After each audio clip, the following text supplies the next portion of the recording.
ఆదిలాబాద్లోని cement ఫ్యాక్టరీని పునఃప్రారంభించాలని కేంద్ర భారీ పరిశ్రమల శాఖ మంత్రి కుమారస్వామికి మంత్రి శ్రీధర్బాబు విజ్ఞప్తి చేశారు. సుధీర్ బాబుతో పాటు ఎంపీ గోడం నాగేష్, ఎమ్మెల్యే పాయల్ శంకర్ కేంద్ర మంత్రికి విన్నవించారు. ఈ మేరకు ఢిల్లీలో కుమారస్వామికి వినతి పత్రం అందజేశారు.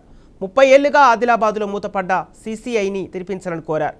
ఆదిలాబాద్లో సిమెంట్ ముడిసరుకు విస్తారంగా ఉన్నాయని కేంద్ర మంత్రికి వారు చెప్పారు. రాష్ట్ర ప్రగతికి సంబంధించి నేను గౌరవ పెద్దల్ని కుమారస్వామి గారిని ప్రభుత్వం తరఫున కోరడం జరిగింది. వారి సహకారాన్ని కోరాం, వారిని రాష్ట్రానికి ఆహ్వానించడం జరిగింది.